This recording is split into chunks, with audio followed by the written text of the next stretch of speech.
Good afternoon, City Schools audience. I am Andre Riley, your Director of Communications, and we are so excited for you to join us in the middle of your summer, a few days after the July 4th holiday. We're getting back to work, and we're glad to share some great information with you. Today, we're going to have an information session about our virtual learning program. There's been a lot of interest since the end of the school year and even beyond, quite frankly, with folks that have found that a virtual learning option really was helpful to their students. We know that's an important consideration. So we're going to share some great information about this wonderful, wonderful opportunity. With me today, I have our Chief Academic Officer, Joan Dabrowski. Hi, Joan, how you doing?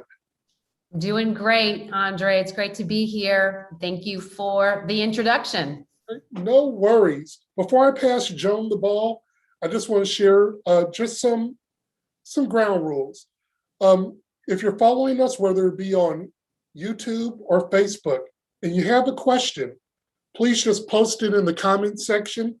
We've got teammates here off screen who are watching both of those channels. They'll elevate those questions, and then I'll pose them to our esteemed group of very talented academics. Yeah, academics is a good word for it.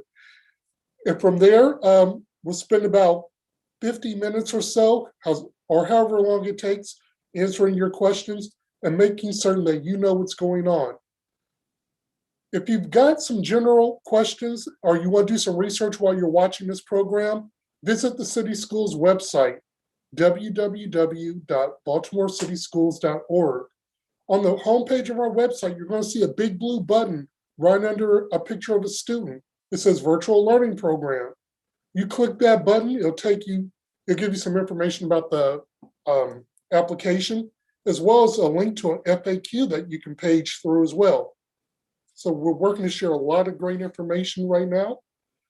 But without further ado, I'm going to stop talking and pass the ball to Joan so she can tell you about this program I've been touting for the last 2 minutes. Joan? Thanks again. Thanks, Andre. Good evening, everybody. As Andre said, I'm Joan Dabrowski. I'm the Chief Academic Officer here in City Schools. I'm thrilled to be here this evening to talk with you about our plans to launch a virtual learning program for the upcoming school year. So with that, we'll pop to the next slide, please.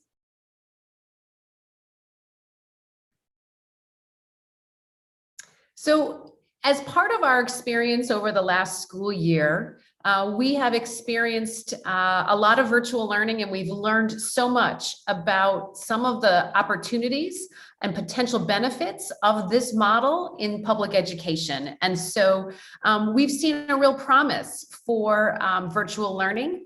And so we want to, as we prepare and welcome students back for in-person learning, we want to keep in mind that there have been students who have really thrived in that space and offer a virtual option to interested students and families as a way of reimagining what school might look like and to be able to support students' educational needs and aspirations in a fully virtual space. And I will say this, before we jump into virtual learning, I want to just take a moment to say that we really are excited for most of our children to come back for in-person learning this fall, 5 days a week in person. Most of our students, that's the space where they thrive. That's where we can best meet their needs, their social, emotional needs, their academic needs. So we're super excited about welcoming kids back for in-person learning, and we are ready and really excited about that. So I want to say that while I also now talk a little bit about the virtual learning program that we are going to be offering as well. The next slide, please. So again, this model is for students who did really well, who thrived, who were engaged and excited in that virtual space. And if they are interested in continuing a virtual learning experience as their primary mode of instruction, then this would be a program to consider. This will be an opportunity for those students in the virtual learning program to experience a core curriculum There'll be some resource courses. They'll have supports if they're needing it at particular grade levels.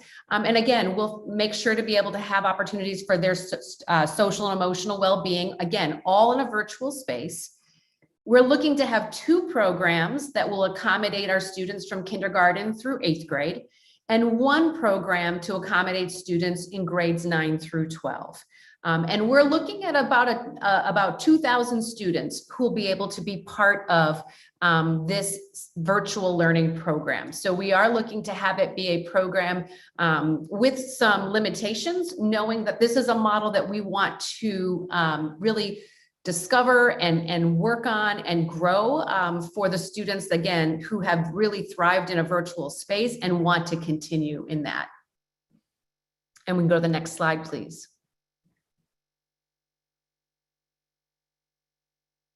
So in this program, students who are part of it will receive their instruction from certified teachers 5 days a week. There will be both the synchronous, so live teaching experiences, along with times where students will be online doing what we call asynchronous. So working on a programs or some of our adaptive platforms, again, throughout the school day. And again, the schedules really will have a variety of pieces. I want to make sure I just, again, highlight that we will have that core instruction and resource classes such as music and art, and certainly our physical education courses, all the things that students need to meet grade level standards and expectations, and to work towards that college, to work towards those graduation requirements for high school. So we think about the core content. We think about resource classes, if needed, if there's some intervention or enrichment pieces. Students who have an IEP, if it's appropriate, we will certainly have their special education and related services provided, counseling services, and college and career planning. So I think, again, we are looking to offer the core pieces that are needed to advance to that next grade level, to earn those high school credits for graduation. And again, a select number of electives, but there will be limits given that it is a virtual space. So we'll have some limitations on what we can offer. Again, looking at how much time a student would be online is really important for you to consider as you're considering this program. So again, for the kindergarten age, looking about 4 hours, 25 minutes of online, grades 1 through 2, about 5 hours. And again, it incrementally shifts up. Our high school students will be online for about 6 hours. So again, it's definitely a space of online learning, and that's an important thing to think about as you're considering this program. Next slide, please.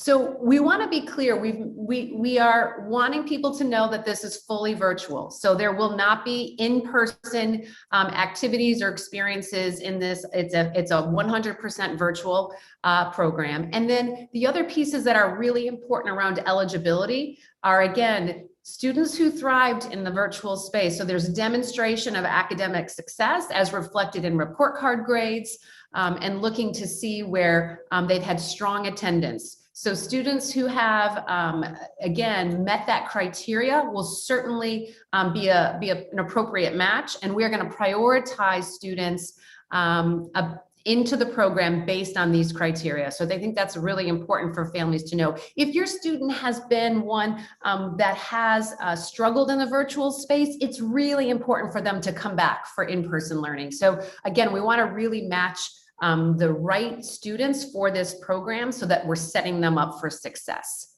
And I think the next slide, please, is going to talk about how we can access the application and how to apply. So the application window opened yesterday. It will stay open till the 16th. You go online. I think we do have some folks here from IT if there are questions around how to do it, but if you go to the website, you'll be able to sort of walk through and click through the process of how you can go ahead and apply to the program. We will again have to really I just want to name that we are working with the state. The state has to approve all of these programs. And so we've been, we put in our application, we had conversations today with the state. So all of this is pending the approval, which we anticipate to come in the next couple of weeks. But we want to just be really mindful that all of our work around this is aligned and will be approved by the state in order for it to go forward. And so I want to put this out there as an opportunity for people to ask us questions, to learn more. We have on the website what we call our FAQs. So just some frequently asked questions that might be another great place to go and learn if you've got particular wonderings. I'm also pleased that I do have colleagues here this evening who can answer more questions. We have the principals of the virtual learning program, as well as some of our colleagues from technology who can help to answer questions as they come up. So with that, I'm going to toss it back to you, Andre, and I'm excited to answer questions. Thank you, Joan. That was a great introduction. You're right. We've got a lot of questions, and I'm pretty excited about that. We have nearly 160 folks that have joined us currently. So to all of you, welcome, whether you were here at the beginning or you're just joining now. Joan mentioned a very important point. We're still seeking approval from the state education department. So what does that mean for tonight? It means for tonight, we're going to do our best to answer those questions that we can answer based on what we're allowed to do or what we have permission to do. And if we can't answer something, we'll let you know. But part of this process means we don't want to get ahead of the state. They offer their approval, and I don't think they would look kindly if we just went out in front of them like that. Joan, there are lots of questions. We can take down the slide. It'll just be me, you, and everybody in the background that we have to answer questions. All right. So Joan, we're going to start with an easy one. Joan, will there be substitute teachers if the teacher is absent? Will there be substitute teacher? Yes, so there will be. So if we have a situation where a teacher is absent, we'll have to, again, work the same way that we do. These will be certified teachers. And so again, if they need to be absent, we will work, school leaders will work to find substitute teachers. We're also looking at ways that we can use our para-educators to support if we need to. So again, this will run like a program in school where we make sure that our students will have their teachers every day for what they need. All right, Joan, we got a bumper crop of questions, so I'm pretty excited. Joan, will parents have to fill out a form in order for their child to attend school virtually? So it's going to be on the application. They'll have the application. If they go to that website, they'll walk through a series of pretty straightforward questions in terms of the grade level, if their students got any sort of special programming, if they're English learner, if they have an IEP. So the information will provide enough for us to get started. And I don't believe that there's any other form yet as we do this, but I do want to toss to a couple of my colleagues here around just those who've been working on the application. If there are other things, I mean, there will be, I think it's important to say, Andre, there's a commitment and agreement form that the families will need to commit to, because particularly for our youngest learners, kindergarten through grade 5, there needs to be an adult caregiver who's able to be there during the day while the student is online to support in case there are any technical pieces that come up. So that part of that support is part of the agreement for the program. But I'll just turn to my colleagues. I know I see Sonia Goodwin here. I don't know if she can come off to say if there's anything more I should be addressing around any other paperwork beyond the application right now for our families. Thank you, Chief, for passing along to me. And because we have our principals on here, and I would love for them to be the face of that response, and so people can be familiar with who they are, I'm going to ask Tiana Lanier or Kelly Casagrande if they can come on screen and if they can respond to that question.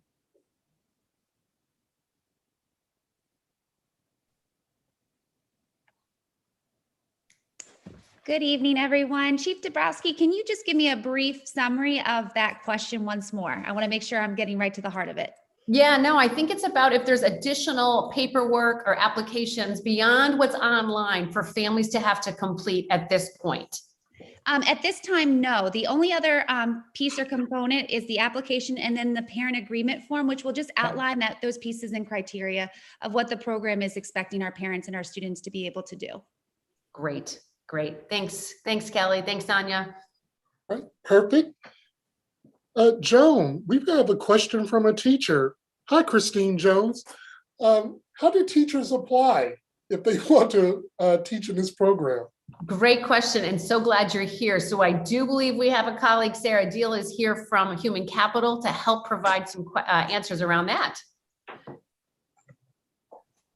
Sure. Good afternoon, everybody. So very, very briefly, the virtual learning program will be staffed with a combination of internal and external hires to the district. For external hires, we are seeking to expand our recruitment pool by recruiting from and hiring certified teachers from other U.S. jurisdictions, so from other states. For internal employees, so for existing employees, given the timing, we are being very targeted in our approach, such as posting internally for only specific job titles, ones in which we have a robust enough recruitment pool to be able to support principals with backfilling these positions. And those job applications are actually posted on the district's applicant tracking system, which you can find through the City Schools website. The other thing that I would say is that we are taking many variables into account when we are considering sort of internal moves or hires, such as the recruitment pool or the vacancies at the school, which just means that we're staying very close to the hiring process and considering the needs of the district as a whole, both our traditional brick and mortar schools and the virtual learning program. Thanks, Sarah. All right, Joan, we've got a very popular question out here, so I'll ask you. Once someone completes the application, will they get a confirmation? We've got a couple of individuals wondering, yeah, how will I know that my application was received? Great question. You know, that may be something that we need to update on our website around that. So I would look to see if we have colleagues here who have been helping to get that application online. And if I can't get that answered, I can certainly go back. But I wonder if one of my ITD colleagues could support around how does the family know that they've gotten it submitted and that it's gone? Do they get any kind of automatic reply or send? All right. Michael or Anand, would you mind coming on camera and sharing? Good evening, everyone. So in terms of how families get notified, they do receive an email after the application is submitted, so they get immediate acknowledgement. And then as was indicated in the FAQ, like once the application window closes, there will be additional notifications being sent out on folks who go into the program. All right, thank you, Michael. Don't go anywhere because I've got another one while I've got you here. The question, it says, when I tried to complete the application and it has the school year, the current school year currently pre-filled in. So they can't indicate that this is for, oh, I see the question. They're saying that the application has school year 21-22. Well, that's the upcoming school year. So that's why it's pre-filled. See, when we work together, guys, we can answer great questions for everybody. Thank you, Michael. I appreciate you. All righty. Joan, it's a busy day here in City Schools, and that's a great thing. Here's a new one. Joan, can a student switch from virtual back to in-person in the middle of the school year?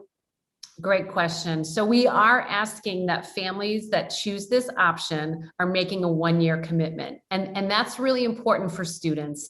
Again, we want to set up a program where students can sustain and have a very sort of comprehensive experience in the program. And again, moving in and out is very disruptive for the student. And so we are asking for that one-year commitment and ask that at the semester, we could consider, you know, if it's an exceptional situation, but really and truly, we're asking folks that this is a one-year commitment, knowing that the planning for this and the staffing and just setting up community and classroom is really important, even in that virtual space. That's something that we're really committing to.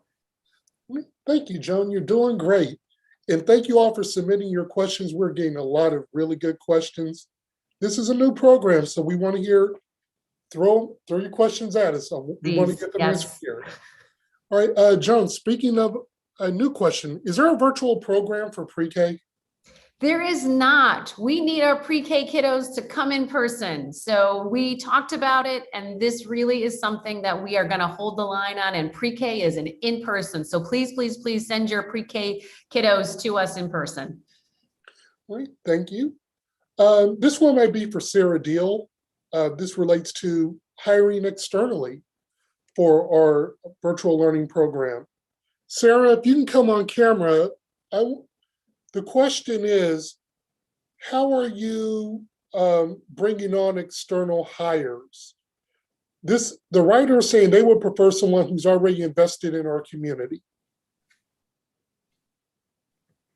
Start, but I may need some help from some principals or other folks. Yeah, so when we thought about the virtual learning program, we really wanted to think about how we can expand our recruitment pool to attract even more teachers than we're already recruiting for the vacancies that we currently have. And so we posted externally for teachers, and we're looking for professionally certified teachers from any US jurisdiction, and we're working to build a pool. But I think what is going to be critically important, even while the recruitment team, our team, screens teachers in for preliminary certification requirements to make sure that they are certified in the state of Maryland, I think it's going to be critically important to hear a little bit more, and that our questions really get at what we are seeking to identify. What are the traits and the attributes that we are seeking to identify for the teachers in our virtual learning program? And then what additional training and support would they need in order to be successful in that environment, in order to sort of acclimate to city schools? So I would say that it's sort of two-pronged, right? We are sort of casting a wide net, and we will do the preliminary eligibility screen. But I think then it's also incumbent upon us to make sure that the hiring teams, so the principals for the program, are very thoughtful, as I know they are, in terms of thinking about the questions that we want to ask so that we're identifying the right people for this program, and then to make sure that they have the support that they need. Thank you, Sarah. I appreciate it. Great answer. All right, Joan, do you need to have a health accommodation to enroll your student? So great question, and I'm glad this came up. So the virtual learning program is not at all connected to a medical or a health reason for needing to be virtual. And so families who are wanting to have their student be virtual be due to a medical reason will actually be referred to our home and hospital program as a place where they can go to receive instruction that is not in the in-person environment. And again, this program is not set up for the medical and health pieces. That is something that we're working on through our home and hospital programming, which we have established criteria for what would qualify for that.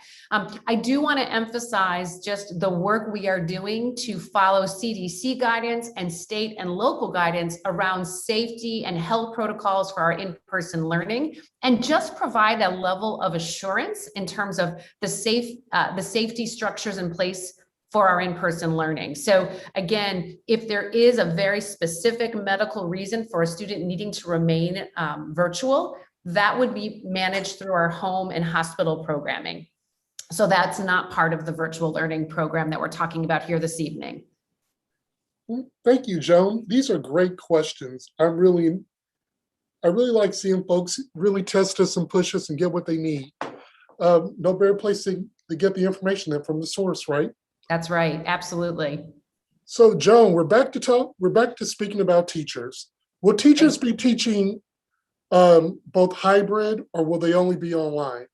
Well, great question. No, it's a great question. So one of the hardest things our teachers have had to do this year is manage both the in-person learners and the virtual learners at the same time. One of the real commitments we have is for students returning for in-person learning, their teachers will be fully focused on in-person learning.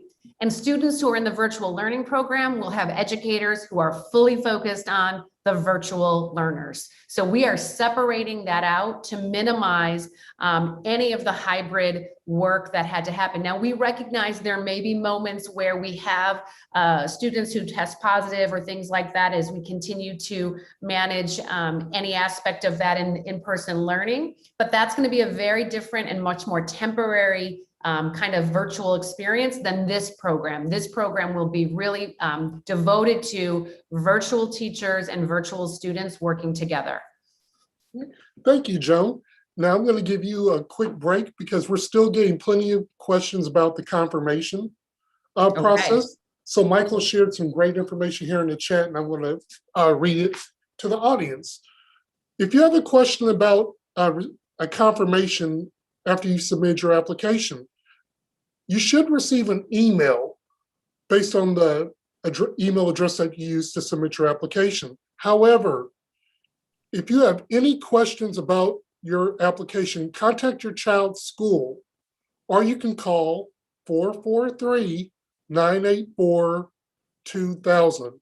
Again, if you have questions you didn't get that confirmation email, contact your child's school or call 443-984-2000. That's the same information that's in the confirmation email. And I'm going to ask the comms team, guys, if you guys wouldn't mind posting to our channels that information, I think it'll be great, given the number of questions that we're receiving. So, Joan, that was my public service announcement, but we'll say it again because that seems to be a really important topic for our audience tonight. Absolutely. All right, Joan, what if the child is sick? Do they still get to participate in virtual? I'm a little bit confused, so I'm going to try this question again as I'm reading it. I think the writer is saying they're assuming that their student is in the in-person learning environment. If their child is sick, do they automatically move to a virtual environment like they did, this school year? I think that's the question. Yes, no. So these are great questions. So part of what, again, if your child will be returning to in-person learning, and there is the child gets sick and things, we are working to build out guidance for schools about sort of a situation where a child becomes ill and needs to be, home for a few days. Again, because we've got these wonderful technology tools now, we might be able to have more creative ways about how a student is able to access learning. Now, if a child is sick, the child needs to be able to focus on getting well. And so going to school virtually if they're sick, again, their most important priority is for them to be getting themselves healthy again. So I want to sort of say that first and foremost, just because if they're fighting the flu, if they've got a fever, if they've got a really bad, cold or something, they need to rest. However, I will say that again, if we have sort of the on and off, like I have to be home from school a few days, that you'll still be in the in-person learning program. The virtual learning is a separate program, separate classes, separate teachers. It's not connected to the in-person. It's not you come in and out of that space. This is a separate program, again, set up in a fully virtual space. Thank you, Joan. Here's a topic that I know we've discussed internally, and I know you're going to answer it well. Will a child that is enrolled in virtual learning be taught the same curriculum as someone in the in-person learning environment? Right, great question. So our virtual learning program will use the city schools adopted curriculum, so the same curriculum for our English language arts and with our math. Again, you're in a virtual space, so the delivery of the curriculum and the lessons will look and feel different, but the content and the standards you're working on and the concepts and things you're working on will mirror what our in-person learners receive. All right. Thank you, Joe. And for those who have joined us late, on the screen with me, your Director of Communications, is Joan Dabrowski, our Chief Academic Officer, but she's not alone. In the background, we have a host of experts and folks involved in the virtual learning program. We're getting quite a few questions. They're coming in fast and furious, and we're going to answer them fast and furious because that's what we do. We help people in city schools. So, Joan, What if your child is not eligible for virtual, but you want to stay virtual? How will that be handled? So someone who's in a virtual environment, but now they're due to go back to in-person learning. Yep, no, Um, sure. How's that work? Yeah, great question. So if your student does not meet the eligibility requirements for the virtual learning program, there's a couple things. So if your student is well enough and able enough and has not got a medical or a health reason to keep them virtual, we are having in-person learning 5 days a week for our students. And again, as I said earlier, we've been doing just really proactive work, cutting edge work around keeping our buildings safe and ready and aligning to the national and state and local guidance for health and safety. So I think we might have a couple of colleagues here with us, Andre, if that's a point of something. I know that this is really about the virtual learning program, but I know that there've been some questions about sort of what will the in-person experience look like, and providing a level of update around it. We continue to update our in-person guidance for our summer programs. Right now we have updated our health and safety guidance. I'm just wondering if we have any colleagues here tonight who can answer some of these questions, though, that I think that might be on folks' minds about that. I am not certain, Joan. But I will tell you what, because we've got quite a few questions, colleagues, if someone's here tonight who can help us to speak to our in-person learning environment, please just post in the chat. I'll see it and I'll call you to the forefront. How's that? That'd be great. Thanks, Andre. Yeah. Yep. All right, Joan, we have a few questions probably for Sarah, as much as they are for you, but I'll post this first one for you and we'll see what happens. Joan, who will be teaching our kids? Are you just using surplus teachers? And will all teachers be certified? So great question. I'll start and I'll certainly toss back to Sarah. So we will have teachers who have applied for this program, who have been considered as teachers who are strong in that virtual space. They will be certified or eligible for certification. And that's where I'm going to talk to Sarah, because even in our in-person and our in-person learning in our schools, we have teachers that have the same types of criteria. But Sarah, you'll do a much better job than I to sort of answer this one. I think that's right. So as we've been sharing, this program will be staffed with a blend of sort of external hires that are new to the district and internal employees as well. For the external hires, we are going to be leveraging social media. We've already posted the positions. They've been up for several weeks now, to be seeking professionally certified teachers from other states to be able to serve in the virtual learning program. For internal employees, we really are seeking a variety of approaches that are very targeted. So as Joan said, for specific positions, we are posting and having internal candidates apply and be screened to be considered for this position. We're also considering some additional creative solutions to expand the recruitment pool. So for example, we recently learned that we have about 40 teachers or so who only resigned because they are moving to another state. And so, these are teachers that are familiar with city schools. And so we'd like to reach out and see if they too would be interested in this sort of one-year opportunity. So it does feel important to have a blend of sort of internal and external staff. And, we are working very closely with the leadership of the virtual learning program progress goals and figure out creative solutions to allow for internal and external staff. All right, Sarah, because I got one more for you. Sarah, will the pay rate be the same for teachers who are in the virtual program as opposed to the in-person program? Yeah. So the pay rate will be the same, and just as it always is, for new hires to the district, it is based on sort of highest conferred degree and bands of years of experience. And so even though this is a one-year opportunity, these are teachers in our district, they're eligible for benefits, and they would be paid according to how other new teachers are paid who are joining city schools. Thank you, Sarah. Appreciate you. All right, Joan, I really want you to, we have a series of really good questions, but I want to go to the easy one first because I know you're going to want to answer this. Joan, if I try to click on the application form and I can't get to it, let's just say, the button's not working for me or the link is not working. Does that mean my student isn't right for the program? No, that does not. It must be that there's a technology thing going on. And I wonder too, again, we've had the application up live, we've had a good hit and we've had a good response rate coming in. So again, I would, try hitting refresh, just checking to see if that link becomes live. I know there was a questions too. If we want to show the slide again, just to make sure people can go onto the right link to get to where they need to go. Again, we've got our tech colleagues here too. If there's other strategies that I'm not thinking of to support families to be able to access that application, certainly please chime in. So I don't want to speak with a level of authority on that one. All right, we'll put the slide up at the end.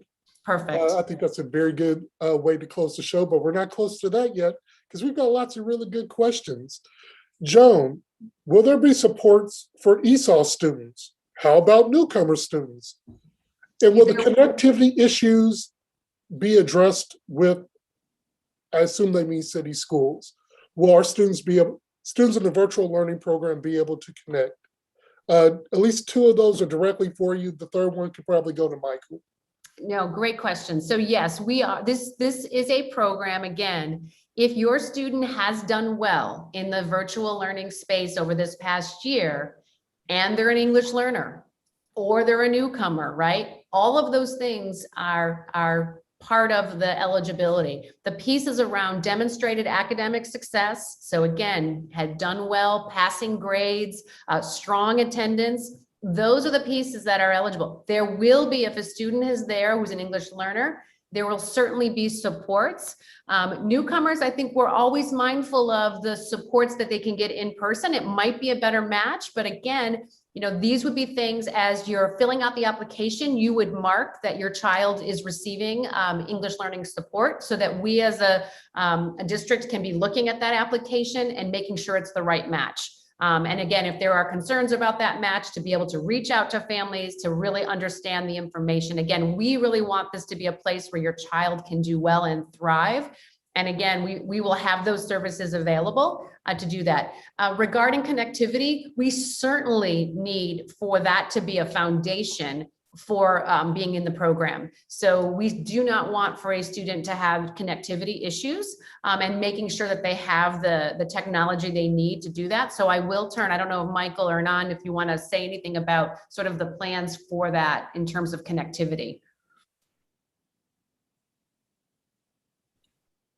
Dr. Dabrowski, I'm happy to speak on connectivity. So the district has been and continues to be committed to meet the connectivity needs of our students. And so we have in place, we've been making sure we provide and partner with families to get them the connectivity solutions that they need.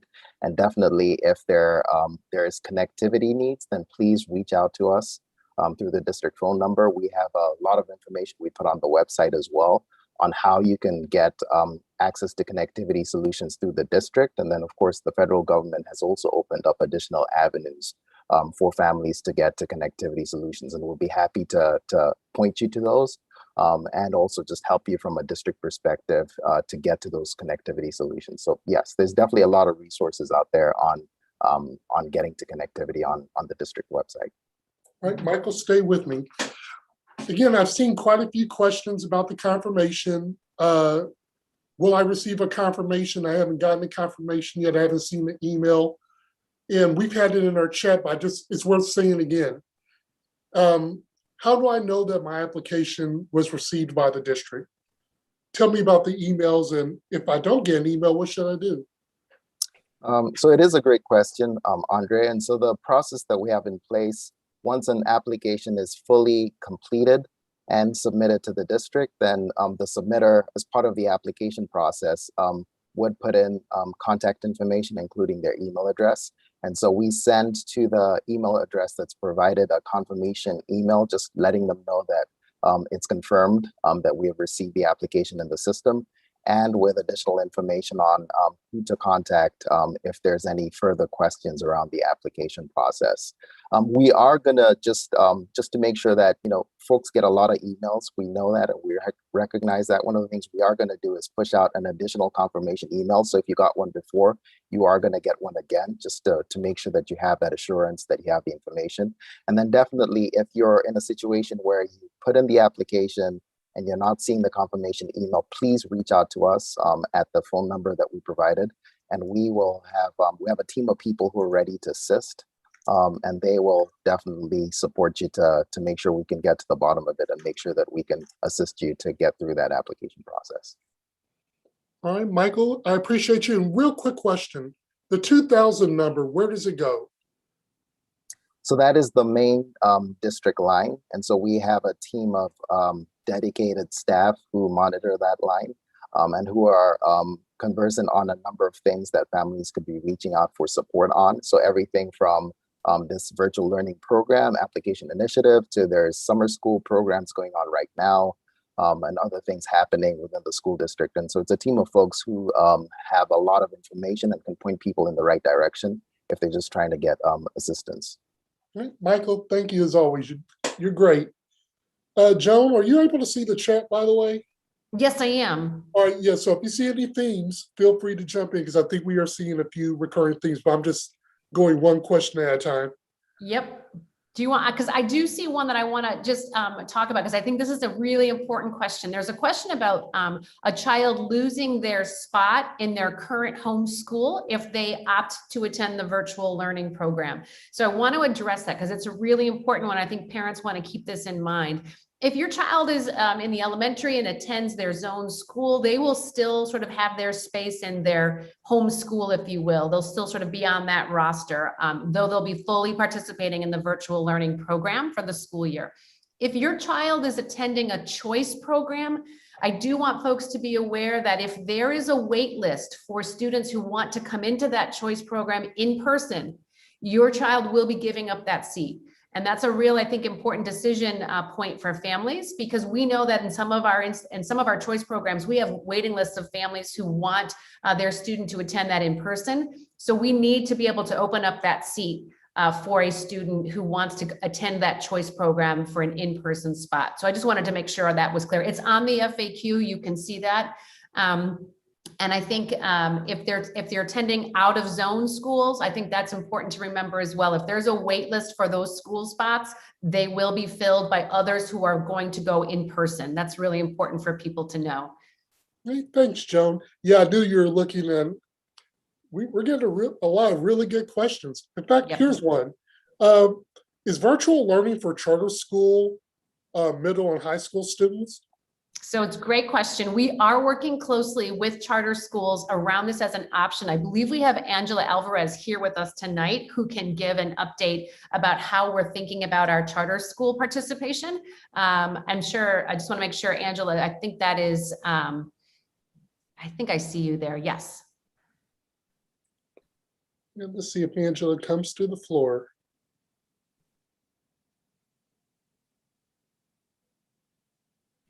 Sorry, having a little slow tech issue. Hi, Angela.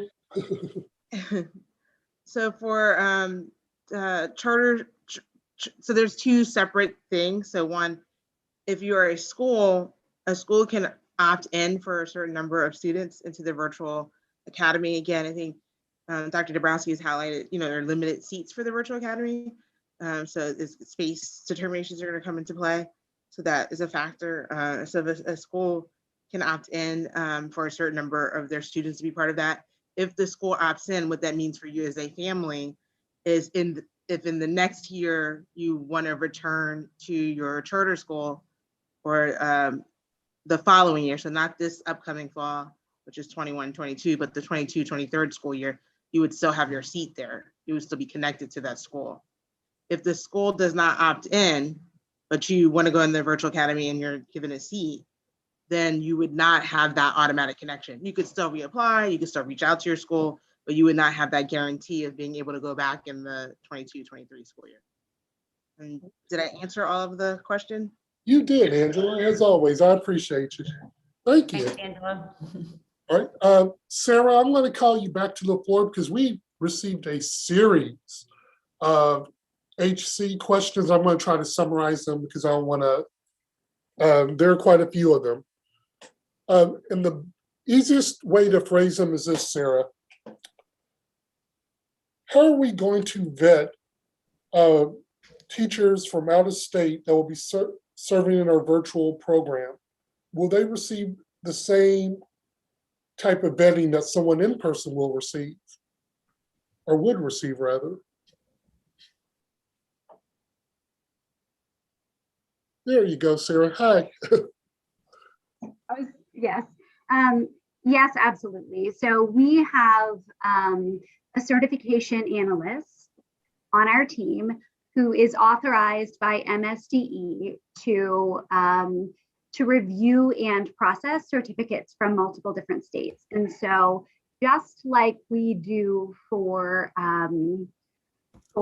any new hire to city schools, our recruitment team will preliminary vet to ensure certified, and then our certification analyst who's familiar with reciprocity, so Maryland certification and what that means for other states, will review as well to discern that incoming teachers are eligible to be certified in the state of Maryland if they're certified in another US jurisdiction.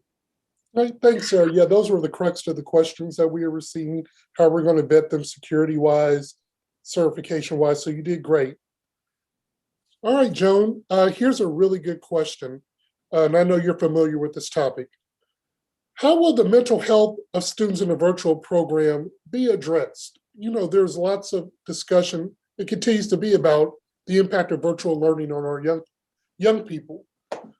So how are we going to support those students? Yeah, no, it's a great question. And I am going to see if I can get some of my virtual learning program principals who I know have been doing really thoughtful work and planning about the schedule and what it looks like to think about those social and emotional pieces for students. Can I ask any of those colleagues, like I see Tiana, I think I see, I think, who else is my colleague? Kelly, I see, or Charlene, if one of folks can come up off mute and share about some of the mental health supports and SEL for our students in the virtual learning program. Sure. So I can speak to the social emotional learning aspect of the virtual learning program. So just as in general or brick and mortar, social emotional learning is going to be embedded in everything we do. So the classes will actually start out with a morning circle as they would in brick and mortar. And then throughout the content, there'll be areas where students can provide conversation and different kinds of ways in which they can participate together to provide those connections. Our biggest concern, obviously, in a virtual setting is that lack of connectivity that we may have in the brick and mortar. So we're being extremely intentional about making sure that our students are linked with, we're calling them adult champions. So on Wednesday, they will actually have an advisory program or an advisory session where either on a one-on-one or small group, they'll get to meet with their adult champion. And that person is just yet another touch point for them to lean on and to touch base and just see how they're doing throughout the week. So those are just a few of the ways in which we are trying to continue to reinforce social emotional learning in the virtual setting. Thank you, Kelly. Great answer. I appreciate you. All right, Dr. Dabrowski, we're starting to slow down on questions, but we still have quite a few to go. So you up for them? We're in our last I am. Well, and I see one that I want to jump in on. So there's a question about if I want virtual learning, but they're not eligible, can I do homeschooling instead? So it's a great question. And homeschooling is different. And I want to just name for a family, if you're interested in homeschooling, you can go to our website. And if you just type in homeschooling, you'll get to the place where you can link, because there are, important guidelines and laws around what it means to homeschool. It's a different level of responsibility and expectation for that, but that is something that I did want to make sure that people knew that is a whole separate category, but you can go on and you can get that information if needed. Thank you, Joan, and I'm glad you're watching the chat as always. There's some really interesting topics in here. Speaking of, the topic of harassment and bullying. Some students and the families of those students may want to participate in our virtual learning program, but they have been bullied when their student has been in person. Yep. Will this No, it- program help? How will it align with helping those students? Yep, no, it's a great question. And I think as, again, I go back to thinking about the criteria, and we have heard stories that students who have felt sort of a safer emotional space being virtual, and they've really done well, and they've really shown up in school in whole new ways in this virtual, in the virtual platform. And this is where a program like this is a good match. And I think, as Kelly was just talking about, some of the pieces that have been put in place in our programming about having that adult champion, having an advisory period where there's smaller numbers of students working and checking in with an adult around that. We certainly will, if needed, have those telehealth or counseling supports available for a student if needed in that virtual learning program. So again, we want to make sure, though, they're being matched, that they thrived in the space. And I think that's I know I keep saying it, but I really want that to be a really one of the key takeaways is this program really is a match for a student who did well and showed up and was excited and has their camera on and wants to be participating in those conversations in that virtual space. And if that is a child that again, if you're looking for that match, we'll be able to have the supports they need in that virtual program.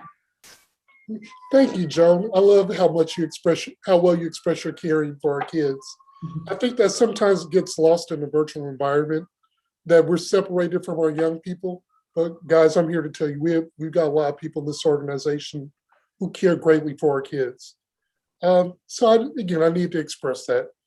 Now, speaking of supporting our students, will paraprofessionals be needed in this program?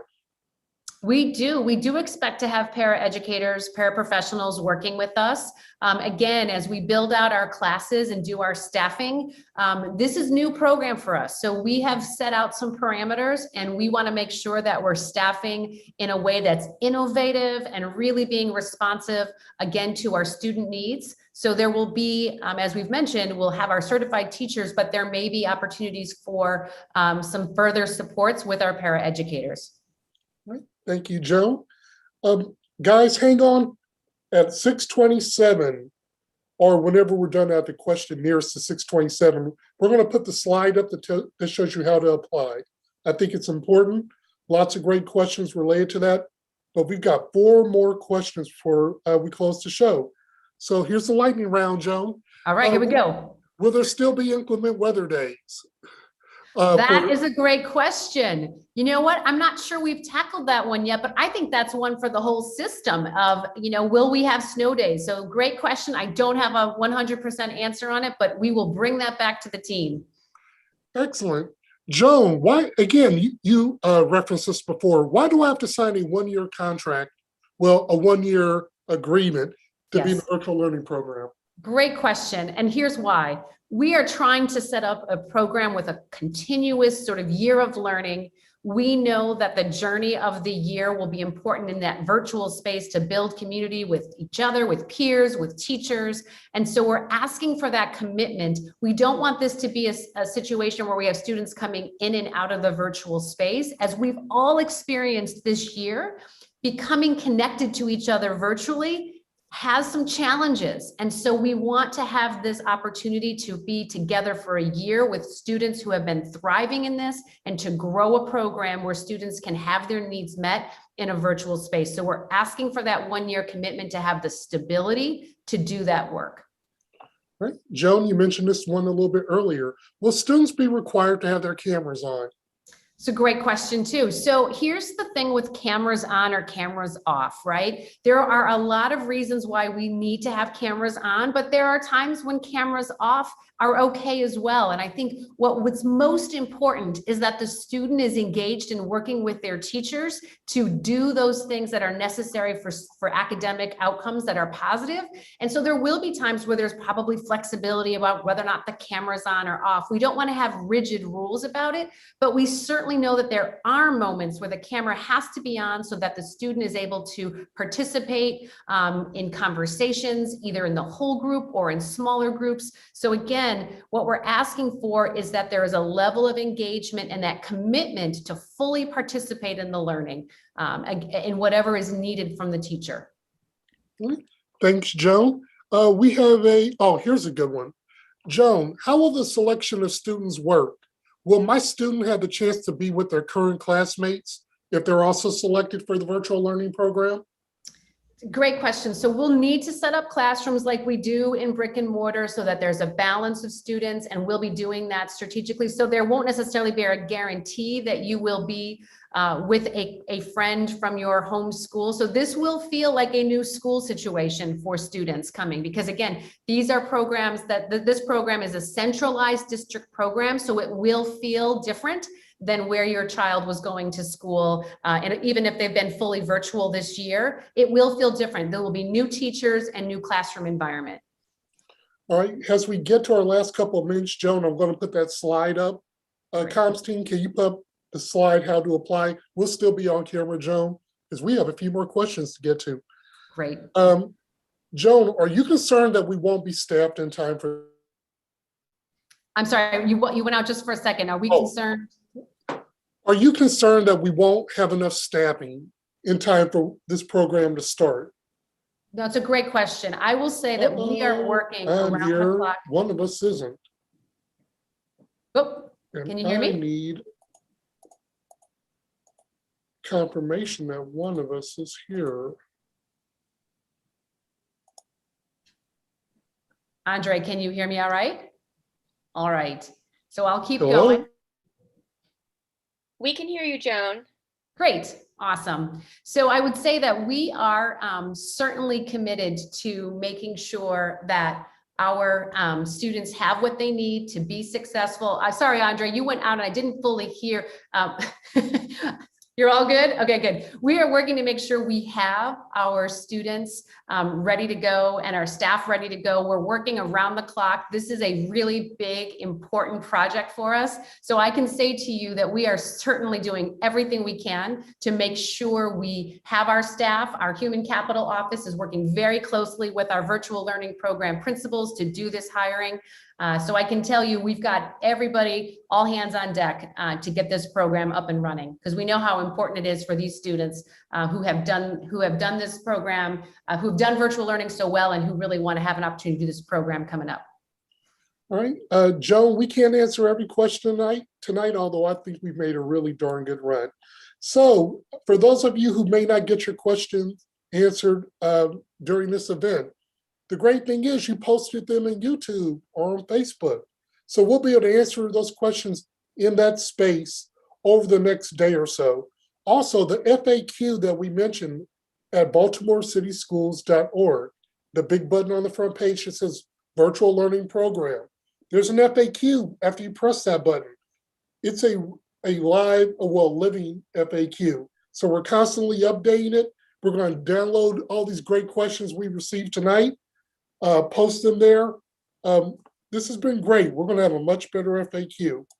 Hey, Andre, I want to just say one more quick thing before we go, because I saw a couple of questions in the chat. I know people are wondering about the vaccine and safety and things like that. I want to just really be clear to separate this program from those pieces and know that we are also working on updating our guidance around what in-person is going to look like. We're working on the health and safety. We will have future conversations and opportunities to come together around that too. So I know there'll be more town halls about what that's going to look like. And I think tonight, really, we wanted to really hone in on this virtual learning program. Exactly, Joan. Well put. Well put. Joan, there's also you've made quite an impression. Some folks want your email address. Well, guys, Joan, I'll leave that up to you if you want to share it. If not, you can always email communications@bcps.k12.md.us. We'll forward your question to Joan, and then she'll reply directly it just makes it a little bit easier to manage you all. I was just gonna say, it'll help it be more efficient. I want to make sure people get the answers they need. I worry if they all come in, I won't be able to keep up. So we'll find a way. We'll find a way, though. Please reach out, and we do want to keep, again, updating the FAQ document on our website to give that information as we keep learning and refining our work. All right, and again, that email address is communications@bcps.k12.md.us. I can promise you that those questions will make it to Dr. Dabrowski, and as you can see, she does a great job of answering them. Before we close the show, Dr. Dabrowski, is there anything that you want to highlight, anything you want to leave our audience with as they're taking this information down on the screen? Yeah, no, I just want to thank everybody for the thoughtful questions, and please know that we're building something brand new. And so we're going to ask for your patience as we work through this process. We're working closely with the state to make sure we're hitting all of those requirements, to make sure we're bringing you the very best program that we can. I also just wanted to make sure folks know that there are other colleagues, and we'll make sure to go ahead and give people other points of contact around the virtual learning, our principals who've been here with us tonight, along with some of our central leaders who've been coordinating that. I'm speaking for a team of people who've been really invested in this project and are excited about it and really are looking forward to supporting students in that virtual space. So thanks so much, Andre, for hosting this tonight and allowing us to be here. It's been such a fun evening to answer these questions and to get ourselves thinking about it. It's exciting. It is very much exciting. Guys, that's not it. Before I let you go, there, just a little bit of housekeeping. We're having a really big summer here in Baltimore City Public Schools. And there are a couple of things I want you to be aware of. Towards the end of this month, we're going to roll out our Reconnect, Restore, Reimagine plan. That's our plan, not just to reopen schools, but our strategic work over the next 2 or 3 years to help students recover unfinished learning, to adjust to this new environment that we're in. Stay tuned, visit our website. We update it regularly with great information. We also will have a ton of engagement activities for you this summer. You'll see our attendance bus in neighborhoods. You'll see different community meetings and different activities. In the next week or so, we're going to start to post those on our website, baltimorecitysschools.org. Stay tuned. Continue to follow us on YouTube, Facebook, Twitter, Instagram, or just ask a friend because we're doing a good job of sharing information with your partners. But that being said, I am Andre Riley, your Director of Communications. It's so good to see you all again. Continue to have a safe summer, drink lots of water. It's really hot out there. And we'll see you at the next event. Have a wonderful evening.